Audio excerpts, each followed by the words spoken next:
Before start this video, please subscribe my channel and click on bell icon. Thanks. Andover, a storm that dumped up to 2 months of rain in 2 days in Vermont and other parts of the Northeast brought more flooding Tuesday to communities that included the state capital, where officials said that river levels at a dam just upstream appeared to be stable. Muddy brown water from the Winooski River flowed Tuesday through the capital of Montpelier, obscuring vehicles and all but the tops of parking meters along picturesque streets lined with brick storefronts whose basements and lower floors were flooded. Some residents of the city of 8000 slogged their way through the waist-high water, others canoed and kayaked along main streets to survey the scene. Shopkeepers took stock of damaged or lost goods.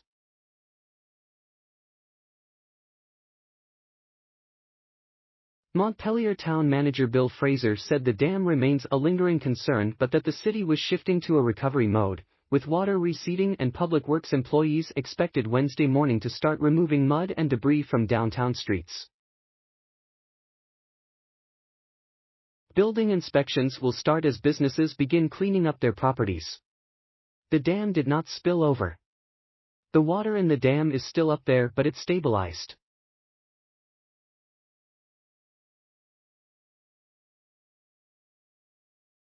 We are feeling like the water going over the spillway of the dam is not an imminent threat, Fraser said. It looks like it won't breach. That is good. That is one less thing we have to have on our front burner.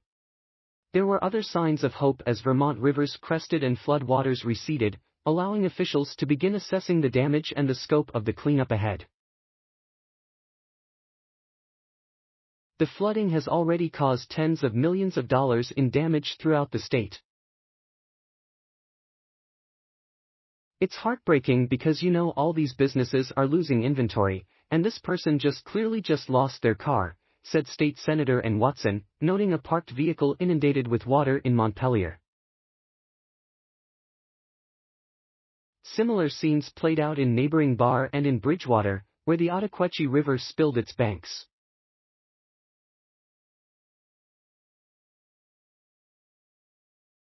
Brian Pfeiffer, a biologist who has lived in the Montpelier area for 4 decades, canoed around the downtown area to check out the damage and was appalled by what he saw. The basement of every building, including the one where he works, and the lower levels of most were inundated. Even the city's fire station was flooded.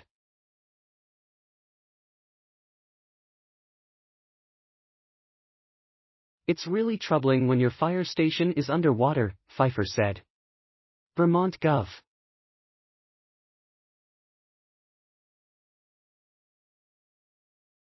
Phil Scott said floodwaters surpassed levels seen during Tropical Storm Irene.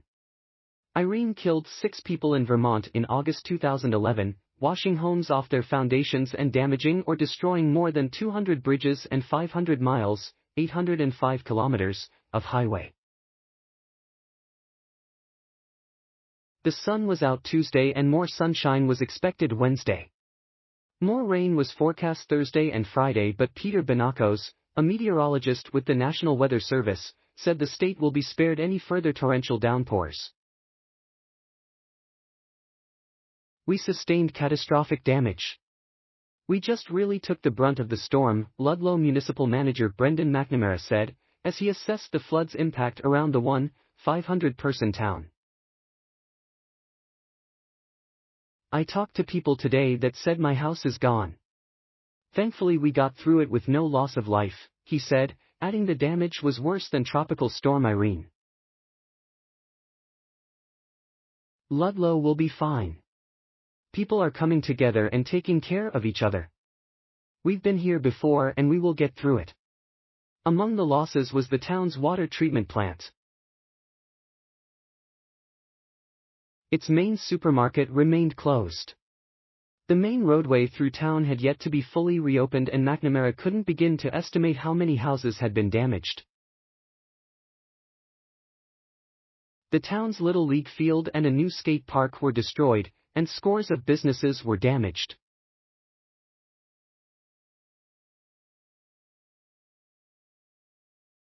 Colleen Dooley returned to her condominium complex in Ludlow Tuesday to find the grounds covered in silt and mud and the pool filled with muddy river water.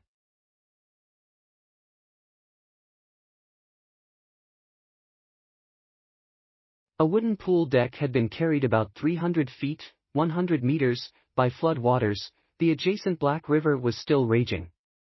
"I don't know when we'll move back, but it will certainly be a while," said Dooley, a 59-year-old retired teacher. One woman was swept away in New York on Monday.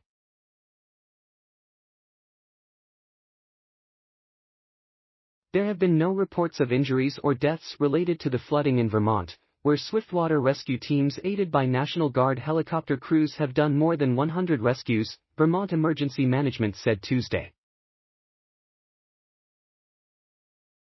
That included an extremely high-risk rescue by a visiting New Hampshire team of a person who decided to drive around a barricaded road, said Mike Cannon of Vermont Urban Search and Rescue.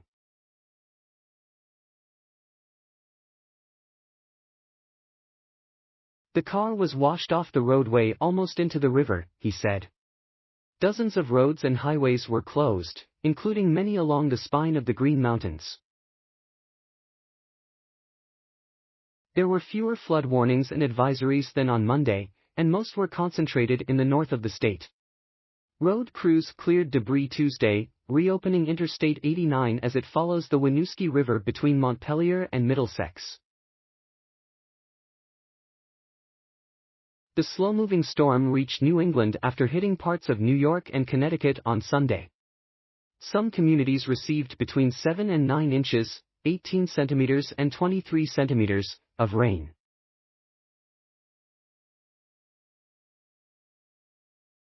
Towns in southwest New Hampshire had heavy flooding and road washouts, and the Connecticut River was expected to crest above flood stage Wednesday in Hartford and towns to the south. National Oceanic and Atmospheric Administrator Richard Spinrad said Tuesday that 13.7 million people were under inland flooding alerts on Tuesday.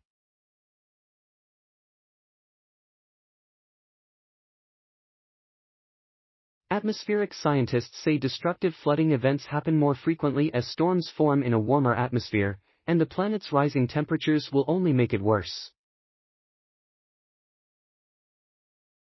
President Joe Biden, attending the annual NATO summit in Lithuania, declared an emergency for Vermont and authorized the Federal Emergency Management Agency to help coordinate disaster relief efforts and provide assistance.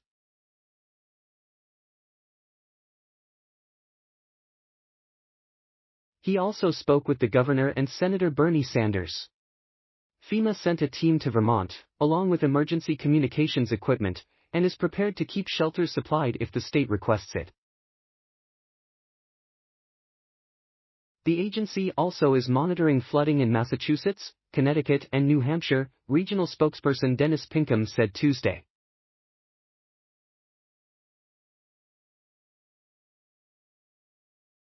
One of the worst-hit places was New York's Hudson Valley, where a woman identified by police as Pamela Nugent, 43, died as she tried to escape her flooded home with her dog in the hamlet of Fort Montgomery. The U.S. Military Academy at West Point was pounded with more than 8 inches, 20 centimeters, of rain that sent debris sliding onto some roads and washed others out. Multiple rescue crews were positioned in Montpelier, where dispatch, police and fire operations were relocated to a water treatment plant after heavy flooding at City Hall and the police and fire departments. Also, the radio towers they use for emergency calls were not functional, Police Chief Eric Nordenson said. Shelters were set up at churches, town halls, and the Bar Municipal Auditorium, where delivering food to the more than 200 people taking refuge there, including those forced to evacuate from 2 area homeless shelters, was a challenge. "We're trying to find paths to get supplies into them," said John Montez, American Red Cross of Northern New England Regional Disaster Officer.